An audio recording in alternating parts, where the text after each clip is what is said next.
Broadcasting live from Youngville, North Carolina and Ontario, Canada.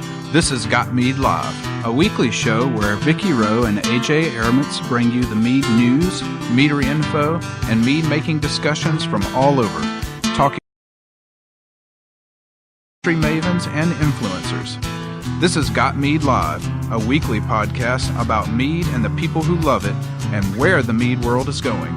And now here are your hosts, Got Mead owner Vicky Rowe and mead and wine maker AJ Airmans.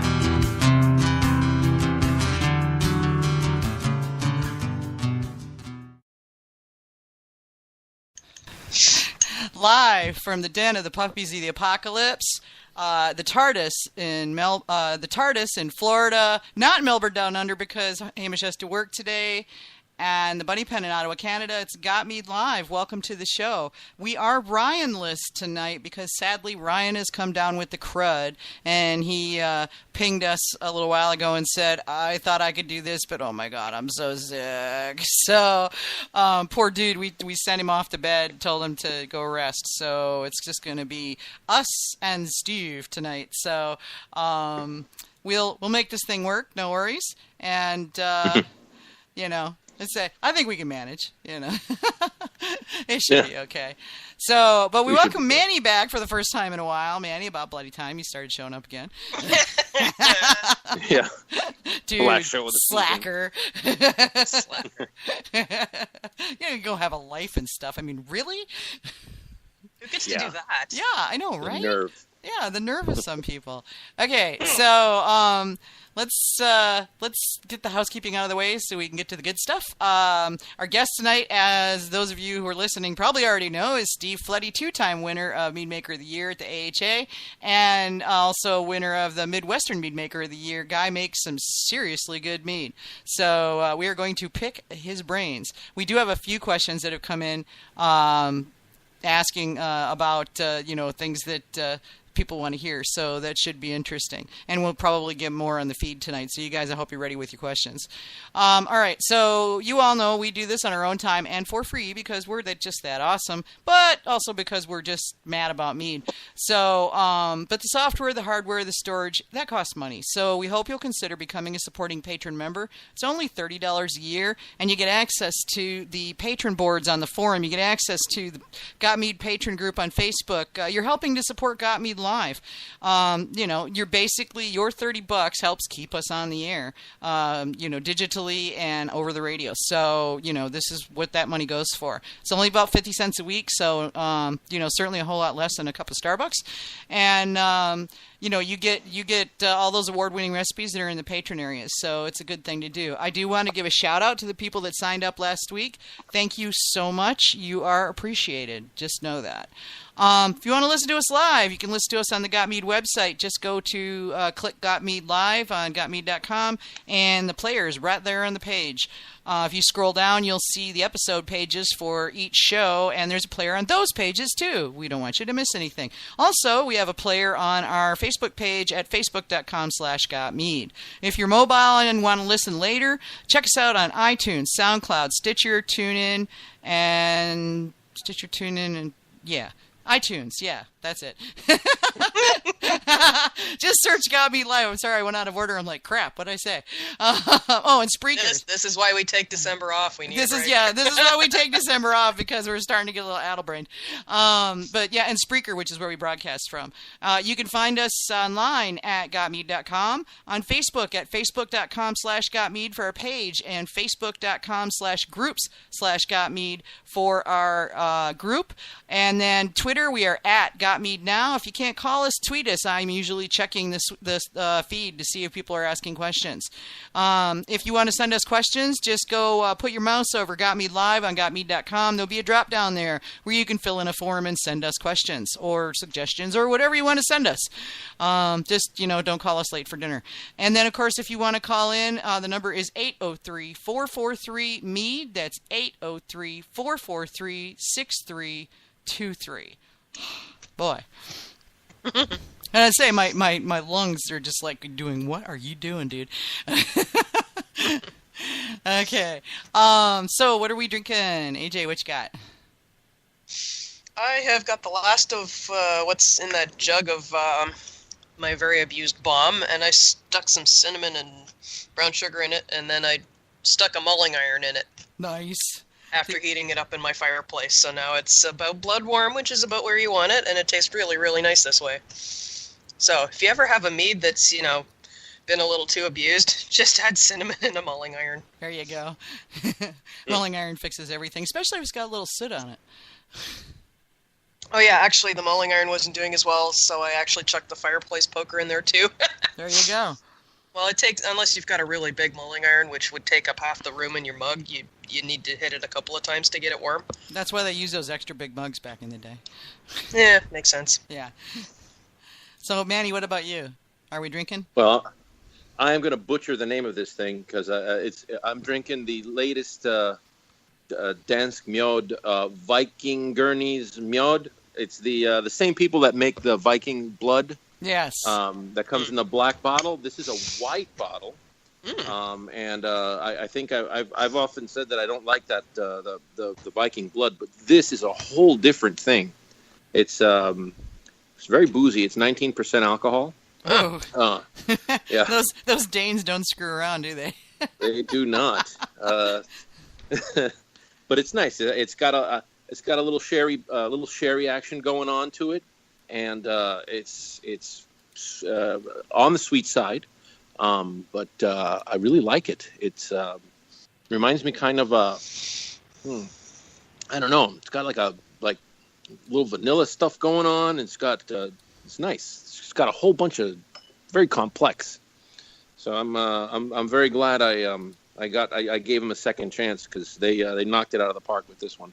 Cool. Yeah, they've been rolling out some new meads lately. I see their posts coming up, and they're talking about the various things that they've been working on. So, I mean, they've been hanging out on the various groups, and I expect just like anybody else, they're probably learning things. Yeah. I know I learned things on there, and shoot, I've been around forever, so.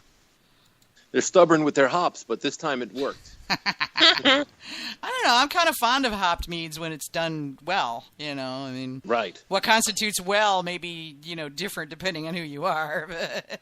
Right. But, What about you, Vicky? What are you drinking? Well, I got mead mail last week from Crafted Artisan Meadery, like the day of the show. Talk about timing. And this one is it's called their Ghost Project. It's a blueberry, and it's honey, blueberries, sea salt, and coriander. And the coriander and the sea salt are really, really subtle. So it's got all this like honey and blueberry nose.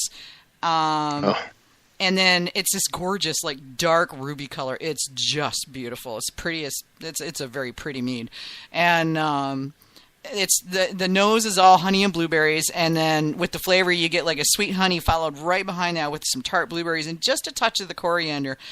The sea salt's really, really subtle. I'd probably want to sit down and super evaluate it to see if I could find it, but I think it's really more of an underpinning than anything else. But it's got this long tart finish, and it's nice and clean. I really like it. Cool. And then I could sit and look at this all day long too. It's really pretty. It hits all the senses, huh? It hits all the senses. Yes, it does. It looks nice. It smells like nice. It tastes nice. I'll buy more. So if y'all want to go buy some, just go to craftedmead.com and pick you up some because it's some good stuff. Cool. All right. What are we talking about tonight? Well, we were talking with Steve Fletty. So he is okay. So for those of you that don't know him, he's a member of the St. Paul Homebrewers Club, and he lives in outside St. Paul in a place called Falcon Heights. He's a 2-time Meadmaker of the Year at the AHA National Homebrew Competition. He's won 2 Minnesota State Fair Best of Show awards for a Russian Imperial Stout and a Saison. And then he's also the 2009 Midwest Homebrewer of the Year. And but mead is his real passion, So he was like. He's been making mead since '02, and he got introduced to it at a BJCP study class. And this was before we had the mead test, so it was like, it wasn't really, but people were talking about it. And he said they had like 60 different meads, and he said most of them sucked, but 2 of them like really blew his mind. And he's like, oh my God, I got to make that. One of them was a mesquite chipotle that he convinced the guy to give up the recipe, and then went on to meddle with his version of it. And another one was a commercial pie mint that his research won him his first Meadmaker of the Year award in 2007, and then he won his second one in 2016 because of his best in show called Holy Cacao, a specialty mead made with cacao nibs, Dutch cocoa, and vanilla beans. And Jaden is probably like losing his shit right now because, you know, Jaden and vanilla. It, you know, he basically says that, you know, he kind of fell into mead and fell in love is what it came down to.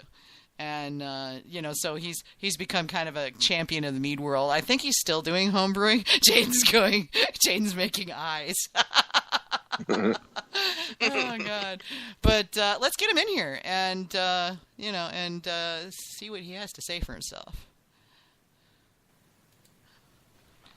Let's see here. I have all these Steves. Oh, Steve dear. Kirby, Steve Fletty, Steve Piatz. So hopefully he's by the phone. My group of friends has too many Daves. Yeah. I have a lot of Daves, too. Uh-oh. Hello? Oh, there he is. Hi, Steve. This is He's Vicky right Rowe. by the phone.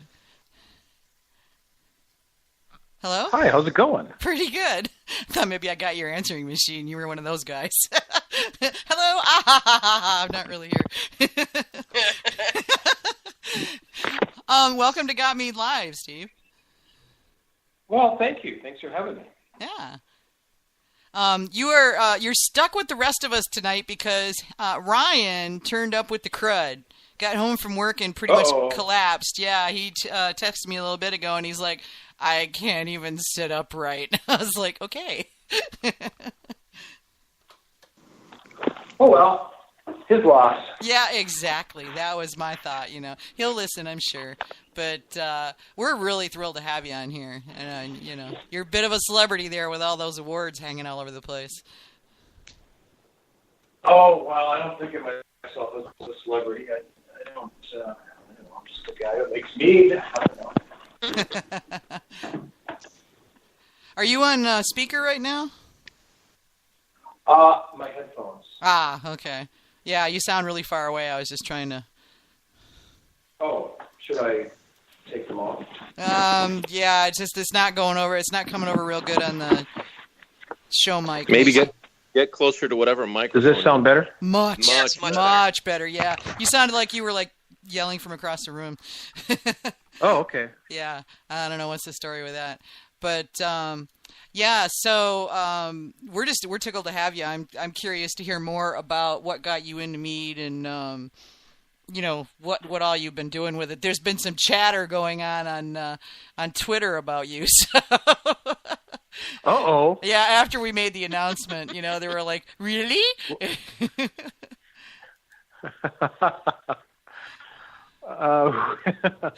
Yeah, Gordon's picking on you. He says, Gordon says, don't tell me he's making douches, too. Yeah.